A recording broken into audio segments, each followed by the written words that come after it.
목사님하고 설교 초청을 받고 약속한 지 오래됐습니다. 저는 그날이 안 올 줄 알고 대답했어요. 근데 그렇게 또 서야만 되는 상황이 되니까 야, 이거 어떻게 하지? 왜냐하면 우리 김호 목사님이 너무 말씀의 달인이세요. 달변가고 어떻게 저렇게 말을 잘할까? 그리고 마음이 너무 따뜻해요. 근데 거기에 비하면 저는 할 얘기가 없고 너무 저는 냉정한 사람이어서 교회 가서 어떻게 할 수 있을까 하는 염려가 있었는데 한번 왔다 가는 거니까 그냥 다음에 안 보면 된다.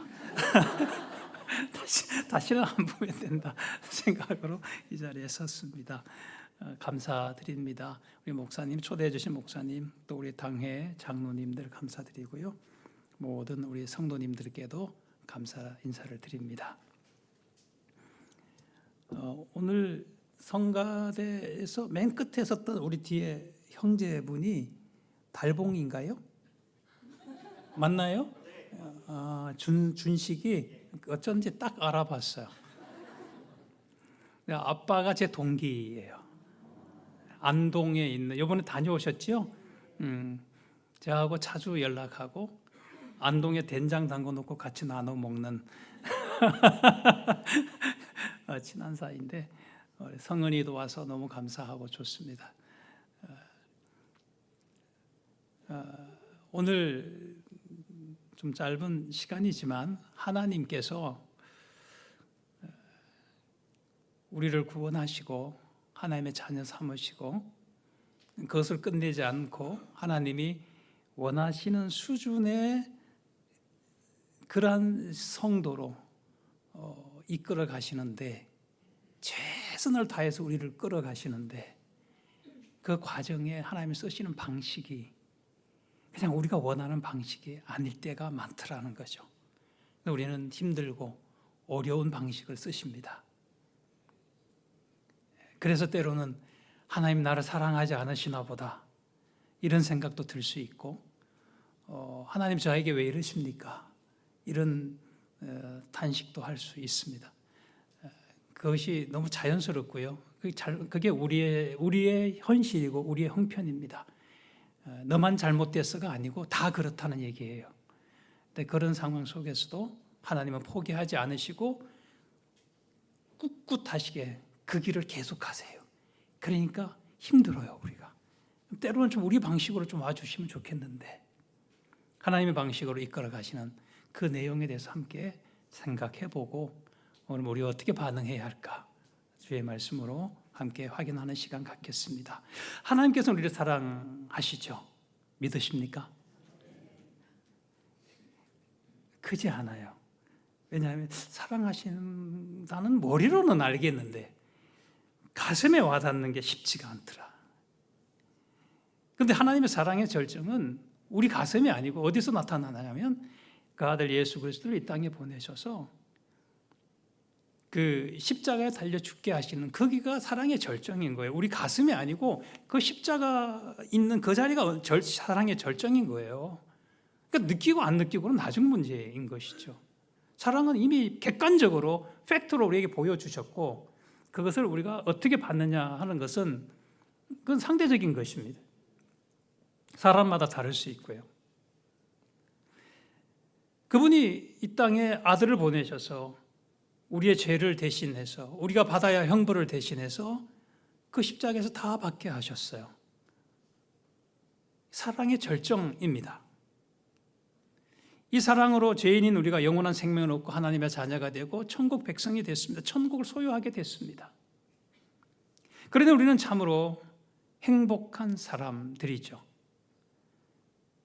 신명기 33장 29절에서는 이렇게 말씀합니다. 말씀 한번 보여주시겠습니까? 같이 한번 읽어볼까요? 시작. 이스라엘이여 너는 행복한 사람이로다. 여호와의 구원을 너같이 얻은 백성이 누구냐?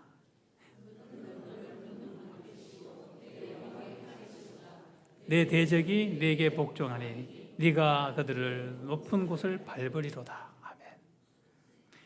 이스라엘이여 너는 행복한 사람이로다.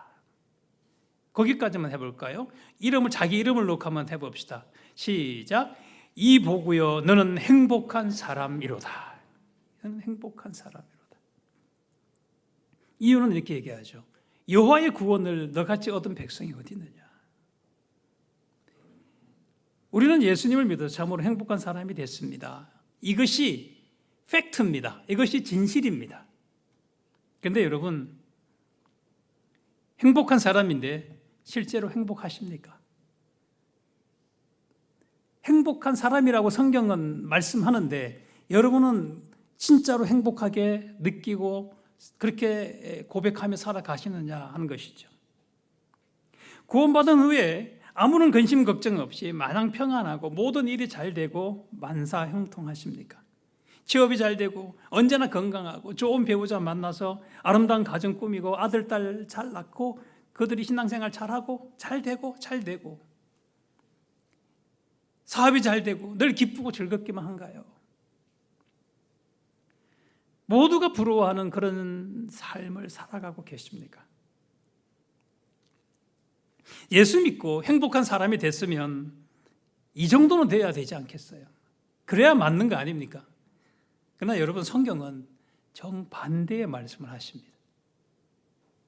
야고보서 1장 2절 오늘 본문에 보시면 내 형제들아 너희가 여러 가지 시험을 당하거든 온전히 기쁘게 여기라 말씀합니다. 시험을 당한다고 말씀하고 있고 3절에서는 이 시험을 이렇게 얘기하죠. 믿음의 시련이 이렇게 믿음의 시련. 그러니까 시험을 만나게 되고 그 시험이라는 게 다른 게 아니라 시련이라는 거예요. 고통이라는 거예요. 아픔이라는 거예요. 그리고 이 시험에 대해서 몇 가지 특징을 우리에게 말씀해 주는데 첫째는 시험의 대상입니다. 2절에 보면 내 형제들아 너희가 여러 가지 시험을 당한다 이렇게 말씀함으로써 내 형제들이 크리스찬들이잖아요. 신자잖아요. 성도가 고난을 당하고 시련을 당하고 시험을 만난다고 말씀하는 거예요. 모든 신자는 시험을 당합니다. 모든 신자에게 고난이 있습니다. 구원받는 데 있어서는 우리가 남자나 여자나 미국 사람이나 한국 사람이나 나이 많은 사람이나 가진 자나 못 가진 자나 구별 없이 차별 없이 주께서 구원하시잖아요. 마찬가지로 구원받은 이후에 신자가 된 이후에 받게 되는 시험도 차별이 없습니다. 건강한 사람이라고 해서 시험을 안 당하고 가난한 사람만 시험을 받는 게 아니에요. 그러므로 우리는 시험을 당할 때 고난이 올 때 하나님은 왜 나에게만 이런 고난을 주시느냐 하면서 원망하거나 불평하면 안 됩니다. 믿음의 시련은 어떤 성도도 예수를 믿는 사람이라면 피해갈 방법이 없어요. 신자에게는 시험이 있는 게 이상한 게 아니고 시험이 없는 것이 이상한 일입니다. 둘째는 그러면 이런 시험은 언제 오느냐 했을 때 시간의 문제인데요. 때를 가리지 않고 와요. 그래서 시험을 당하거든 이란 이 말은 시험을 당할 때마다 이런 뜻인데 그것은 특정한 시간이 정해져 있지 않다는 것이거든요. 예고하지 않고 옵니다. 무시로 올 수 있습니다. 그래서 신자의 생애 전 시간이 시험에 노출되어 있습니다. 그래서 우리는 시험의 시간을 선택할 수도 없고 피할 수도 없어요. 하나님 우리가 좀 모든 게 준비된다면 그때 한번 시험하시죠. 다 막아낼게요. 이렇게 할 수 없다는 것이죠. 아니 하나님 때린데 또 때리십니까? 이런 방식으로 할 수도 있다는 것이죠. 24시간 365일이 시험의 시간입니다. 그래서 신자에게는 고난주간이 따로 없어요. 우리는 1년에 한 차례씩 고난주간 보내지요. 근데 우리는 1년 내내 고난주간일 수 있다는 것이죠. 고난은 신자와 늘 함께합니다. 신자의 한 인생이 항상 고난과 마주하고 있습니다. 자, 또 하나 나가면 시험의 장소와 관련해서도 너희가 시험을 당하거든 이렇게 말씀하는데 시험의 장소와 관련해서는 당한다라는 말이 그냥 포위하고 애워싸고 그리고 피할 길을 내지 않는다 이런 뜻이거든요. 그러니까 이 시험의 장소는 언제 어떻게 다가올지 모르는 시간과 마찬가지로 어느 장소에서 어떻게 시험을 당할지 모른다는 뜻이에요. 마치 태풍이 큰 비를 몰고 와가지고 앞뒤 사방 팔방으로 비를 쏟아붓듯이 그렇게 모든 곳이 시험의 장소가 될 수도 있습니다. 가정이 시험의 장소가 될 수 있고요. 직장이 시험의 장소 될 수 있고 심지어 교회까지도 시험의 장소가 될 수 있습니다. 그래서 신자에게는 있는 모든 곳이 시험의 장소고요. 고난의 자리입니다. 자, 네 번째로 시험의 종류인데요. 야곱은 여러 가지 시험을 당한다 이렇게 말씀하잖아요. 너희가 여러 가지 시험을 당하거든. 여러 가지라는 말은 많은 색깔이라는 뜻이에요. 색깔이죠. 우리가 눈에 보이는 많은 색깔들이 있잖아요. 이 단어를 마태는 어디에 썼냐 하면 예수님이 이 땅에 오셔서 각종 병을 고쳐주셨다 할 때 각종이라는 말에 똑같은 단어를 썼어요. 그러니까 병의 종류가 얼마나 많아요. 수도 없이 많잖아요. 마찬가지로 시험의 종류도 그렇다. 우리가 당해야 되는 고난의 종류도 그렇다는 말씀이고요. 사도 바울은 이 단어를 인간의 여러 욕심을 얘기할 때 인간 욕심의 종류가 얼마나 많습니까? 이쁜 사람 보면 이뻐지고 싶고 가진 사람 보면 가지고 싶고 건강한 사람 보면 건강해지고 싶고 뭐 그런 얘기도 있잖아요. 결혼식장 가면 신부 되고 싶고 장례식장 가면 뭐가 되고 싶다 뭐 이런 얘기도 있는 것 마찬가지로 뭐 온갖 다 욕심을 갖고 한도 끝도 없이 갖고 있는 게 우리 인간인 것처럼 욕심인 것처럼 시험의 종류도 그렇다고 말씀해요. 사도 베드로는 이 단어를 정말 감사하게도 하나님이 우리에게 베푸시는 은혜의 종류가 얼마나 많은가 할 때 이 단어를 사용했습니다. 하나님이 우리에게 베풀으시는 은혜는 정말 셀 수 없이 많잖아요. 너무 많아서 셀 수 없지요.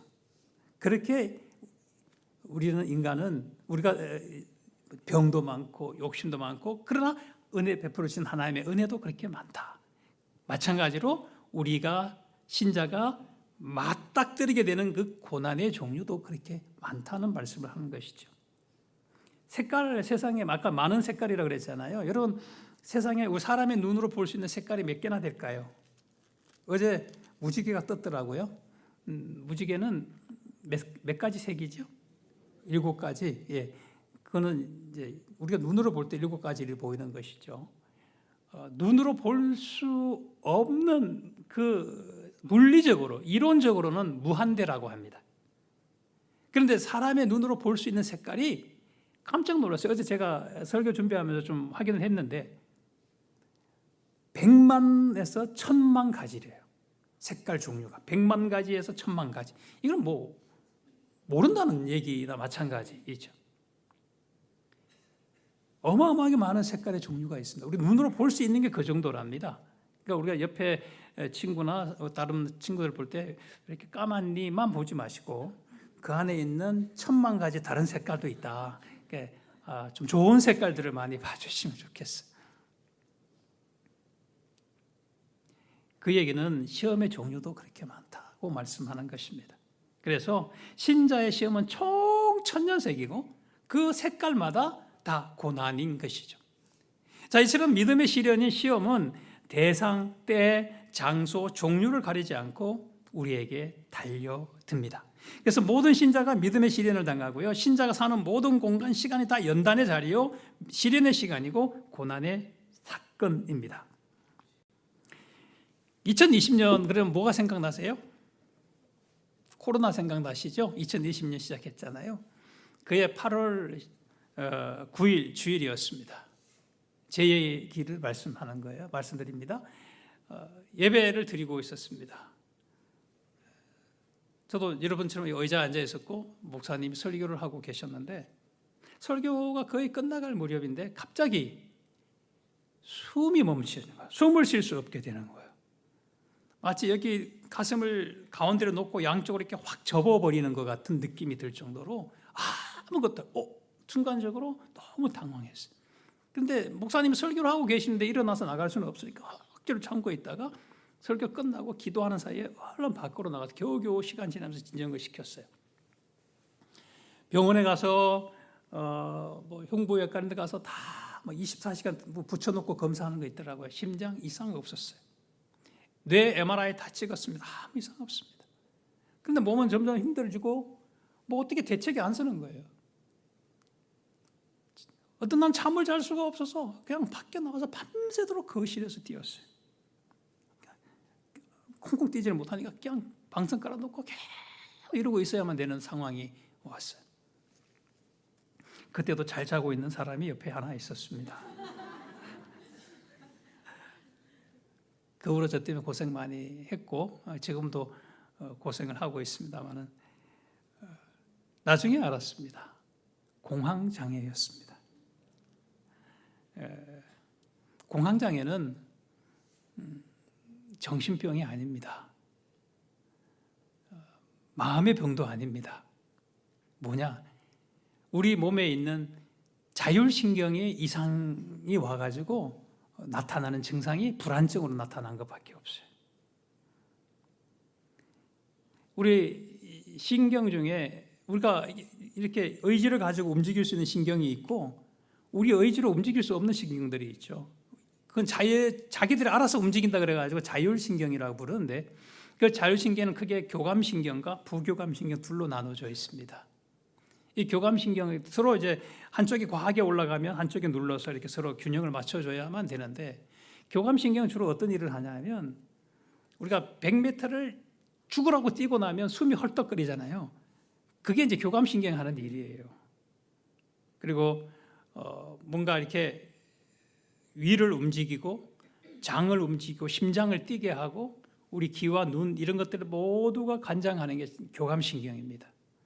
부교감신경은 얘가 너무 이렇게 계속 올라가 있어서 100m를 계속 뛰기 안 되잖아요. 그럼 내려오게 만들어주는 맛있는 걸 보고 먹고 싶고 편안해지고 이런 좀 안정적으로 가는 이제 이런 대충 말씀드리면 그 정도 되는 거예요. 둘이 서로 균형을 맞춰야 되는데 공황장애는 뭐냐면 어떤 외부적인 요인 때문에 이 교감신경이 이렇게 100m를 계속 뛰고 있는 상황으로 만들어져 있는 거예요. 그러니까 100m를 뛰고 헐떡거리고 있는데 잠이 오겠어요? 소화가 되겠어요? 아무것도 못하는 거예요. 근데 문제는 얘가 나타나는 증상이 뭐냐면 불안으로 나타나는 것입니다. 불안이 원인이 아니에요. 원인은 따로 있어요. 신경의 문제인 것이죠. 원인을 과로입니다. 과로. 첫째는 과로. 너무 과로해서 번아웃 된다 그러죠. 두 번째는 불면입니다. 잠을 계속 못 자게 되면 몸이 완전히 그렇게 되죠. 저는 그때 불면증 40 몇 년 불면하고 있었어요. 그리고 스트레스가 과해지면 몸이 버텨내지 못하고 그 상태로 가버립니다. 또 하나는 과음입니다. 이상한 눈으로 보지 마세요. 네, 과음은 저하고 아무 원인이 아니었어요. 또 하나 우리 이거 새겨 들으셔야 될 부분인데 과도한 다이어트입니다. 이거 제가 말씀드리는 게 아니고 저는 이 치료하기 위해서 아주 유명한 의사들을 만나가지고 많이 배우고 들은 결과입니다. 살을 빼기 위해서 탄수화물을 공급을 안 하면 뇌가 탈진이 돼버려요. 그렇게 되면 공황장애가 나타날 수도 있고 교감신경이 교란을 일으키면서 이렇게 이제 부작용이 나타날 수도 있죠. 자, 그러면 신자는 인간, 시간, 공간, 종류를 가리지 않고 닥쳐오는 시험을 어떻게 반응해야 할까요? 놀랍게도 야고보는 시험을 당하거든 어떻게 하라고요? 온전히 기쁘게 여기라. 그냥 기쁘게가 아니라 온전히예요. 온전히 기쁘게 여기라. 사도 베드로도요. 베드로전서 4장 12절 13절에 보면 이렇게 말씀합니다. 제가 읽겠습니다. 너희를 연단하려고 오는 무슨 시험? 불시험. 혹독한 거죠. 불시험을 이상한 일 당하는 것 같이 이상히 여기지 말고 오히려 너희가 그리스도의 고난에 참여하는 것으로 즐거워하라고 말씀합니다. 불시험이 오는데 이거 뭐야? 나만 왜 이래? 하나님 왜 이러십니까? 이렇게 이상하게 여기지 말고 오히려 그리스도의 십자가의 고난에 참여하는 것으로 즐거워하라고 똑같이 말씀하세요. 똑같은 단어를 쓰고 계세요. 여러분, 신자에게 고난은, 시험은 기쁨과 관련이 된다는 거예요. 우리는 고난당할 때 그것에 함몰되거나 낙심하거나 절망하거나 실족하거나 믿음에서 떠나면 안 되고, 오히려 그것을 온전히 기쁘게 여겨야 한다고 말씀하고 있습니다. 여긴다는 말에 좀 주의하실 필요가 있어요. 여긴다. 그렇게 간주하고, 그렇게 생각하고, 그렇게 받아들인다는 뜻이에요. 그렇게 인정한다는 뜻이에요. 몸 자체가 고난이 오면 자동적으로 감정이 막 기쁘다 이렇게 된다는 얘기가 아닙니다. 오해가, 거기서 이제 많이들 오해합니다. 신자는 시험이 없는 사람이 아니라 시험을 당할 때 기뻐하는 사람이라는 뜻이죠. 신자의 위대함, 성도의 위대함이 어디냐면 시험이 없는 데 있는 게 아니라 시험을 당했을 때 어디에 있을까요? 기뻐하는 데 있습니다. 기뻐하는 데 있어요. 이게 신자의 위대함이죠. 능력이죠. 우리가 능력, 성령의 능력을 나에게 주시옵소서, 그리스도의 인격을 나의 인격이 되게 해 주시옵소서, 이렇게 기도 찬양하잖아요. 여러분, 이런 거예요. 그 능력이 뭐냐 하면 고난이 왔을 때 기뻐하는 능력이에요. 사도행전에 보면 사도들이 복음 전하다가 감옥 갔어요. 고난을 당했어요. 두들겨 맞았어요. 피투성이 될 대로 맞았어요. 그럼에도 그들이 어떻게 했어요? 하나님을 찬양했습니다. 그리고 우리가 이런 일에 이렇게 대우받을 수 있는 사람이 됐다니 하면서 즐거워하고 기뻐했어요. 그게 뭐냐 하면 사도행전 1장 8절에 성령이 임하시면 너희가 권능을 받고, 그 권능이란 말이 능력이라는 뜻이죠. 그 능력인 거예요. 주님 때문에 고난당하는 능력이에요. 그것을 원망하지 않고 기뻐하는 능력이에요. 자, 그러면 신자는 왜 이렇게 왜 이러면 이제 시련을 기쁨으로 여겨야 할까요? 여러 가지 시험을 기쁘게, 그것도 온전히 기쁘게 여겨야 하는 이유는 3절에서 설명합니다. 너희 믿음의 시련이 인내를 만들어내기 때문인 거예요. 믿음의 시련이 인내를 만들어낸다. 신자는 여러 가지 고난으로 인해 슬프고 힘들고 고통스러울 때도 그것이 마침내 가져다 줄 결과를 믿음의 눈으로 바라보면서 온전히 기쁘게 여기는 것입니다. 고난, 환난, 병듦, 가난 등 믿음의 시련은 그 자체가 기쁜 건 절대로 아니에요. 여러분, 길 가다가 탁 넘어져 다리 부러지면 제일 먼저 뭔 얘기가 나와요? 아, 기쁘다, 할렐루야 이래요? 아니지요. 그 지정신 그게야말로 지정신이 아닌 것이죠. 어떻게 해야 돼요? 이렇게 해야 되는 거예요. 아픈 거예요. 그게 어쩔 수 없는 거예요. 그게 진짜예요. 안 아프다는 얘기 아니에요. 고난이 오면 안 아프다는 얘기 아니죠. 취업이 안 되면 속상하죠. 배우자 사별하면 고통스럽죠. 아프면 정상입니다. 제가 아파서 한참 고민하고 힘들 때 성경 한 절을 읽을 수가 없었어요. 한 문장을 쓸 수가 없었어요. 제가 좀 치료받고 나서 치료해 준 원장님께 감사하다고 책을 한 권 드리기 위해서 앞에 감사 인사를 쓰는데요. 손이 달달. 그 원장님은 왜 글씨를 이렇게 썼는지 아마 이해 못 하실 수도 있어요. 달달 떨려요. 한 문장 쓰는데. 통화를 못 했습니다. TV를 볼 수가 없어요. 핸드폰 못 보는 건 당연한 거고요. 소화가 전혀 안 돼요. 보세요. 이 소화시키는 것도 누가 하느냐 하면 자율신경이 하는데 얘가 멈춰버렸어요. 그러니까 소화가 안 되죠. 저는 그때 깨달았습니다. 밥알 하나를 소화시키는 것도 하나님의 은혜다. 하나님이 딱 틀어주고 안 놓으시니까 아무것도 할 수가 없었어요. 하동에 가서 한 달 정도 거기 병원에 집중치료 받느라고 한 달 동안 산속에 집을 하나 얻어가지고 한 달 살이를 했는데 먹은 것도 없는데요. 저 증인이 저 뒤에 와 있어요. 집사람 같이 와 있거든요. 아무도 먹은 것도 없는데 소화가 안 되니까 매일 손을 이렇게 배를 쓸고 다녔어요. 손바닥이 반질반질해 정도. 그래서 먹고 소화 잘 시키는 거 하나님의 은혜인 줄 믿습니다. 잠을 하나도 잘 수가 없었어요. 더 잠 못 자서 생긴 병에 더 잠을 못 자니까 이게 난리가 난 거죠. 이 밤에 언제 또 지나가나 하는 힘든 상황이 계속됐습니다. 20m를 걸어갈 수가 없어요. 3주 사이에 몸무게가 10kg나 빠지더라고요. 집사람이 걱정이 돼서 하동에 내려가 있는 동안에도 쿠팡에다가 그 체중계 주문해서 샀어요. 매일 아침 올라가서 서보라는 거예요. 몸이 눈에 보이게끔 살이 빠져버리니까. 할 수 있는 게 하나도 없었습니다. 하나도 없었습니다. 운전을 할 수가 없어요. 지금도 장거리 운전을 못해서 집사람 운전해서 같이 왔습니다. 이게 또 굉장히 묘한 게요. 혼자 있지를 못해요. 이시영 박사님이 이 얘기를 하셨어요. 공황장애에 걸리면 부부 사이가 좋아진다. 평소에 부부가 서로 멀뚱멀뚱 대면 이렇게 있다가도 서로 없는 게 편한 사이가 됐다가 이제 혼자 못 있으니까 계속 붙어 있는 거예요. 굉장히 친해지는 거예요. 저 같은 경우도 집사람이 잠깐 재활용 음식물 쓰레기 이런 거 버리러 간 사이에도 불안해서 혼자 못 있는 거예요. 그런데 여기 끝나면 관계가 더 안 좋아져요. 다시 헤어지고 좋아지고. 근데 굉장히 모순된 게 뭐냐면 혼자 있지를 못하는데 많은 사람 속에 들어가지를 못해요. 또 대중교통 못합니다. 버스, 지하철 탈 수가 없고 마트도 못 가요. 백화점 어림도 없죠. 이것을 광장공포증이라고 그래요.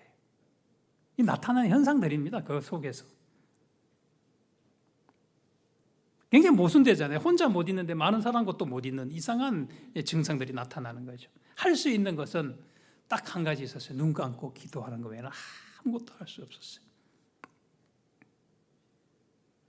나중에 집사람이 얘기하더라고요. 당신 진짜 목사 같더라. 기도하는 거 보니까. 할 수 있는 게 아무것도 없으니까 기도만 하고 있었어요. 정말 몸이 다 마비된 것 같고 움직일 수 있는 게 의지대로 되는 게 하나도 없으니까 죽을 것 같은 고통인데 정말 힘든 건 뭐냐면 이게 언제 끝날지 모른다는 거예요.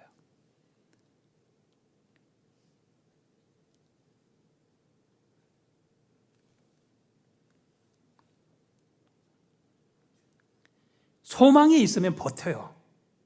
언제 끝날지 알면 견딥니다. 그러니까 우리가 성경에서 얘기하잖아요. 데살로니가 전서에도 보면 데살로니가 교회를 향해서 사도 바울이 이렇게 세 가지 칭찬을 해요. 믿음의 역사, 믿음의 행위가 있다고 얘기하고 사랑의 수고가 있다고 얘기하고 하나는 소망의 인내가 있다고 얘기하나요. 그러니까 누가 인내할 수 있냐 하면 소망이 있는 사람이 인내하는 거예요. 견뎌내는 거예요.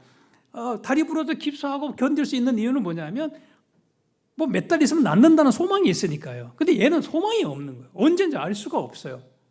지금도 사실은 관리하고 살아요. 근데 한참 심할 때는 그때 안식년이었기 때문에 제가 학교를 쉬고 있었지만 이제 한 6개월 후에는 학교를 복귀해야 되는데 못 돌아갈 상황이 되는 거예요. 학교에 어떤 학생을 잠깐 만나기 위해서 학교에 주차장에 갔는데 교수님들 차 보면서 울었잖아요. 왜냐하면 나 이제 여기를 못 올 것 같은 거예요. 이제 모든 게 끝났다고 생각하는 거예요. 6개월 만에 어떻게 복귀해 이 상태에서? 이런 절망감이 오니까 차 보고도 눈물이 나더라고요.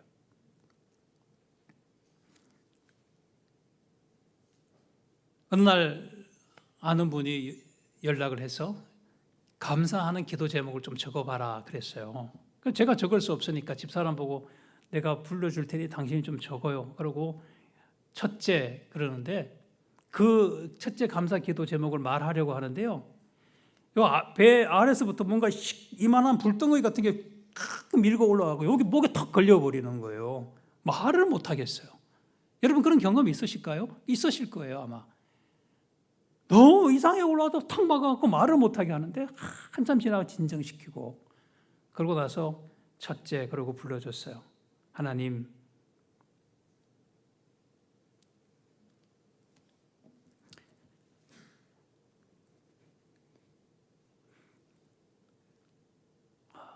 저에게 공황장애를 주셔서 감사합니다.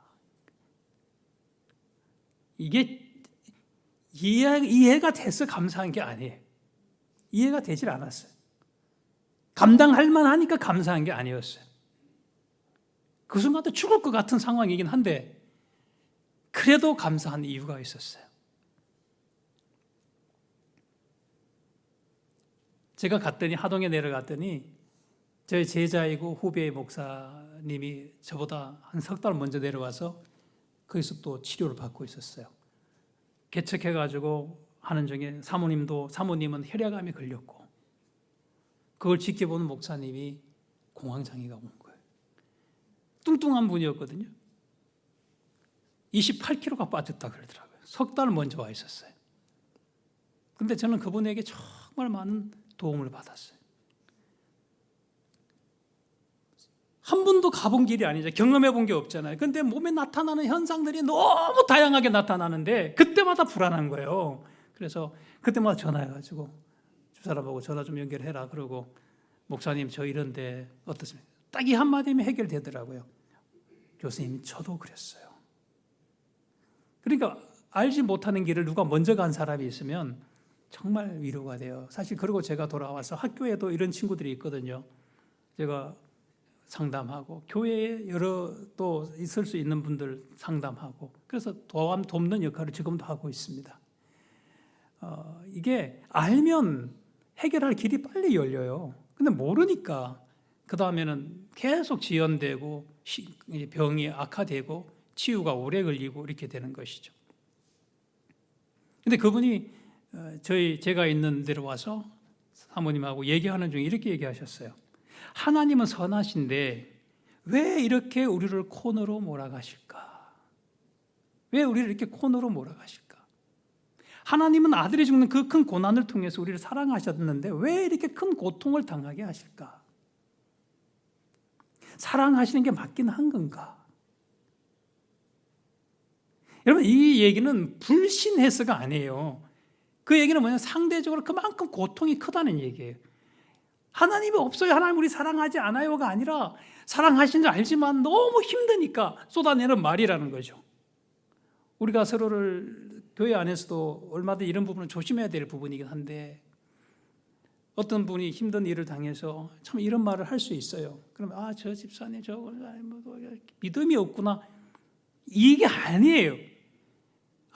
너무 힘드니까 저렇게 말하는 거구나. 이렇게 이해를 하셔야만 돼요. 그러나 이러한 고난이 지난 후에 주어지는 놀라운 결과가 있습니다.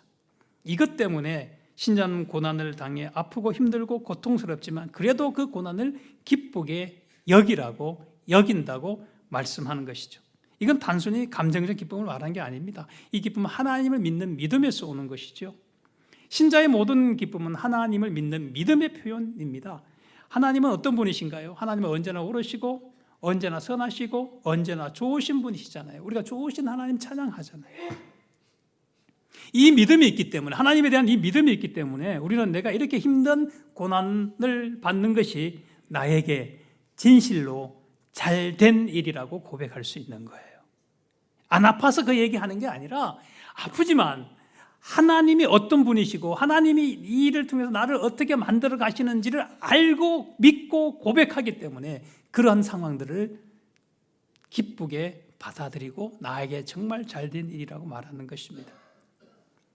제가 안식년 동안에 책을 쓰다가 이 다 못 쓴 상태에서 이런 이제 병을 만나게 됐는데 한 2년 지나면서 마무리를 하면서 머리글에다 이렇게 썼어요. 한번 띄워주시겠어요? 제가 한번 읽겠습니다. 제 책 머리글에 이렇게 썼습니다. 하나님은 언제나 선하시며 옳으시다. 나는 하나님께서 언제나 나를 선대하시고 나에게 행하시는 모든 일이 항상 옳고 선한 것임을 내 심장으로 굳게 믿는다. 비록 지금은 고통이 너무 크고 아픔이 깊어 이 사실이 이해되지 않을 때도 있지만 그럼에도 하나님은 가장 자비하시고 긍휼히 여기시는 분이심을 변함없이 믿고 인내한다. 그리하여 나는 내가 당한 고난이 참으로 나에게 잘된 일이며 나는 진실로 행복한 신자라고 고백한다. 오직 하나님께만 영광을 돌립니다. 그렇게 책 머릿결에 썼습니다. 이거 제 진심입니다. 고난이 없어서가 아니라 그 고난을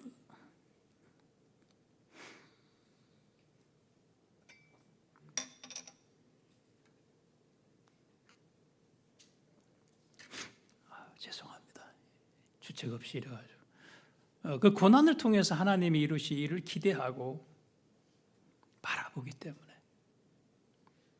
언제 끝날지 모르지만 그럼에도 하나님이 나를 선대하신다는 걸 알기 때문에 하나님은 선하시고 옳은 줄 믿기 때문에 이것이 나에게 잘된 일이라고 고백하는 것이죠. 믿음의 시련은 시련 자체로 끝나지 않습니다. 고통만 주고 끝나는 게 아닙니다. 믿음의 시련은 인내를 결실하게 합니다. 인내는 신자가 갖추어야 할 필수 덕목이고 인격입니다. 사도 바울은 성령의 열매를 이야기하면서 오래 참음을 말했잖아요. 인내를 얘기했잖아요. 그러니까 성령의 열매는 하나이죠. 성령의 열매는 하나입니다. 왜 성령 충만했을 때 나타나는 이러한 특성을 열매라는 말로 설명했을까를 주의해 볼 필요가 있습니다. 열매는 사과는 열매 하나이지요. 근데 그 안에 다양한 맛이 들어가 있잖아요. 그런 것처럼 성령의 충만으로 이루어지는 그 결실이 다양한 특성들이 들어가 있다는 거예요. 그 9가지를 얘기하는데 그 중에 하나가 인내입니다. 이 인내는 하나님의 성품이에요. 여러분, 하나님의 우리를 대해서 언제나 시험하시고 야단만 치시고 무관심하시고 이런 분이 아니에요. 하나님 선대하시는데 고난이란 것을 통해서 우리를 만들어 가시는데 그때 하나님은 어디 가서 그냥 혼자 편안하게 계시는 분이실까요? 아니에요. 하나님은 우리가 고난당할 때 함께 고통하시고요. 하나님은 우리가 인내할 때 함께 참아내시고 계신 거예요. 우리가 뒤에 가면 5장 11절에 가면 욥에 대해서 이렇게 말씀합니다. 보라, 인내하는 자를 우리가 복되다 하나니 너희가 욥의 인내를 들었고 주께서 주신 결말을 보았거니와 주는 가장 자비하시고 긍휼히 여기시는 이시니라. 자, 욥의 인내를 들었어요. 우리도 들었지요? 욥이 얼마나 인내하느라 힘들었는가. 욥이 이렇게 얘기했어요. 저도 그거 보면서 참 공감이 됐는데 이런 대목이 있어요. 밤이 되면 너무 힘드니까 이 밤이 언제 지나가나. 그런데요, 그렇게 하루하루 보내는 사이에 인생이 너무 훅 가버린 거예요. 그럼 나는 이제 뭘 하면 할 수 있는 인생일까? 이런 그 고민과 고통을 이야기하잖아요. 수많은 고통과 인내를 하며 살아야 됐는데 그 인내를 너희가 들었고 주께서 주신 결말을 보았다. 욥에게 주신 결말이 뭐였어요? 많은 재물을 다시 얻었고 자녀를 다시 얻었고 장수했습니다. 그런데 그 결말에 대해서 야고보서는 그렇게 말하지 않고요. 이렇게 얘기해요. 주는 가장 자비하시고 긍휼히 여기시는 이시니라. 그러니까 욥의 인내와 그의 결말을 보고 뭘 보아야 되냐면 주님이 얼마나 자비하시고 얼마나 긍휼히 여기시는 이신지를 보아야 된다는 거예요. 욥이 그 고난 당하는데 무슨 자비예요? 욥이 그 어려움을 당하는데 무슨 긍휼이에요? 이렇게 말할 수 있지만 아니요. 욥이 혼자 참아낸 과정이 아니었어요. 욥이 힘들 때 주님이 함께 힘들어 하셨고 욥이 인내할 때 주님이 붙들어 주셨기 때문에 인내할 수 있었다는 거예요. 주님의 자비와 긍휼이 있었기 때문에 그것을 견뎌낼 수 있었다고 말씀하는 거예요. 주님이 우리도 붙들어 주시고 함께 가자 말씀하십니다. 그래서 인내하라고 말씀합니다. 여러분, 인내는 이론이 아닙니다. 개념이 아닙니다. 끝까지 버텨내고 참아내는 행동입니다. 행위입니다. 그래서 지속적이어야 되고 목적은 뭐냐? 조금도 부족함이 없는 신자로 만들어내기 위한 목적이라는 것이죠. 말씀을 맺겠습니다. 베드로전서 2장 21절에서 이렇게 말씀합니다. 그리스도도 너희를 위하여 고난을 받으사 너희에게 본을 끼쳐 그 자취를 따라오게 하셨느니라. 주님의 본을 본받으라는 거예요. 어떤 본이야? 고난의 본을 본받으라는 거예요. 주님이 고난 당하신 것처럼 너도 그 본을 받아서 고난의 길을 가라고 요구하시는 것이죠. 고난은 분명 즐거운 일 아닙니다. 힘들고 어렵고 고통스럽습니다. 하지만 그것은 우리에 대한 하나님의 사랑, 관심에서 나온 거예요. 하나님이 우리에게 무관심하다면 고난을 우리에게 주실 이유도 없습니다. 하나님이 우리를 사랑하지 않는다면 이런 시련을 우리에게 주실 이유가 없다는 것이죠. 우리를 고난 중에 이끌어 가시는 것은 버려두는 게 아니고 하나님 우리 삶에 동참하는 것이고 우리를 그걸 통해서 하나님이 원하시는 수준의 자리까지 이끌어 가시기 위한 우리를 온전한 자로 세우시려는 하나님의 열심, 우리에 대한 하나님의 성의입니다. 무관심이 아니고요, 버려둠이 아니라 개입하심이고 함께 하심이고 우리를 향한 하나님의 열심이고 무엇보다 우리를 하나님이 원하시는 그러한 수준까지 이끌어가기 위한 하나님의 성의라는 사실을 기억하셔야 합니다. 그러므로 시험 당할 때 온전히 기뻐하며 끝까지 인내하시기를 바랍니다. 우리가 당하는 고난 뒤에 하나님이 함께 계심을 믿고 의지하십시오. 길 수도 있습니다. 끝나지 않는 싸움일 것 같아서 소망이 사라지는 것 같을 수도 있습니다. 그러나 우리는 포기해도 주님은 절대 포기하지 않으십니다. 한 번 선택한 자를 버린 적이 없으신 분이십니다. 우리가 때로는 절망하고 좌절하더라도 주님은 그를 붙들고 내가 원하는 자리, 주님이 세우기를 원하는 자리까지 마침내 이끌어서 그 자리까지 인도해 가실 겁니다. 버틸수록 힘든 것입니다. 주님과 함께 가는 길 되시기 바라고요. 그 길이 우리의 상상을 깨어버리는, 우리의 상식을 깨어버리는 그런 주님의 특별한 일하심이 있다는 것도 잘 받아들이셔야 할 겁니다. 그러므로 불평하지 마시고 낙심하거나 슬퍼하지 마시고 오히려 믿음에 굳게 서서 기쁘게 고난을 받으시고 인내하시고, 그래서 종국에는 주님이 원하시는 그러한 수준의 신자의 자리까지 인도해 가시며 서게 하실, 마침내 주는 가장 자비하시고 긍휼이 많으신 분이십니다라고 고백하는 그 자리까지 우리를 이끌어 가실 줄 믿고,